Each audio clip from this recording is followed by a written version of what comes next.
Ford Mustang Sutton CS800 review. Something memorable was bound to happen, I thought. Maybe it would blow the Ford Mustang's gearbox to pieces, or tear the rear axle clean off. Or perhaps it would twist the body shell so violently that the roof would crease and the windows would all pop out, doubling a car's power output, which is exactly what performance car dealer and tuning company Clive Sutton has done to create the Mustang CS800. Seems somewhat foolhardy, like using a shoebox to contain a little stick of dynamite. I was extremely interested to see how catastrophic the outcome would be. As it turned out, there were no such dramas. Well, the carbon fiber ducting that connects the airbox to the supercharger did come unattached repeatedly during the cornering photography, snuffing out the engine each time, which is something Sutton will have to address. But heroic mechanical failures? There were none.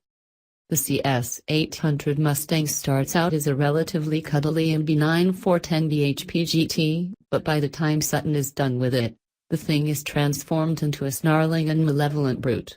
A Stage 2 Whipple supercharger, larger throttle bodies and high-flow fuel injectors bump power output to a faintly absurd 825 bhp. The internals remain untouched.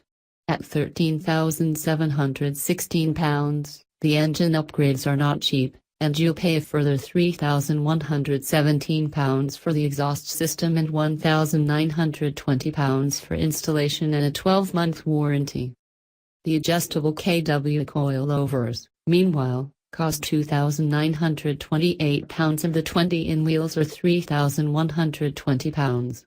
This demonstrator ticks every single box on the options list, including a truckload of carbon fiber styling parts, which means the total cost is just about as ludicrous as the power figure, 101,735 pounds, including the donor car. Some of the carbon fiber bits and pieces look the part, such as the 3,270 pounds bonnet, but the rear quarter window louvers and faux side intakes are questionable. You can at least pick and choose the styling parts you want, as you can for all the upgrades. In this specification, the CS800 has massive visual presence.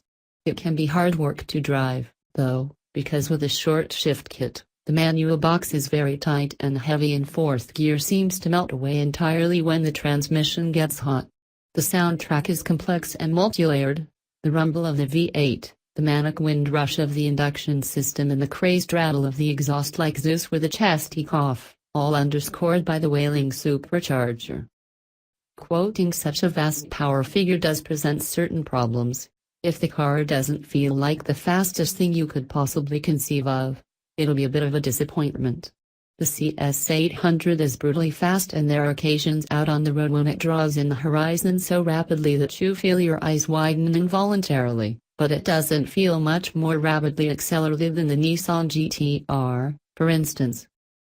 The linear power delivery means the engine doesn't quite have the punch of a heavily turbocharged motor, while the gear ratios are long enough to span Cheddar Gorge. It all means the rate of acceleration builds throughout the rev range, rather than taking your breath away the moment you dig into the throttle pedal. Somewhat surprisingly, though, the CS800 actually finds good traction, even in second gear, thanks in part to those long ratios. They are so lengthy, however, that you rarely get the opportunity to stretch the engine all the way out one gear after another, which means you just don't tap into the full 813 bhp particularly often. On the chassis side, the car is let down by vague steering and a slightly washy front end.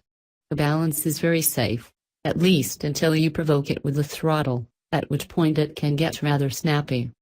The ride is also very busy with far too much of the texture of the road jabbed into the car's body. The dampers are adjustable, so it may well be possible to tune some ride quality back in, although it doesn't hunt out cambers or tramline too rampantly. The CS800 doesn't stand up to objective scrutiny, but if there's a car out there with a greater sense of occasion, we'd very much like to try it.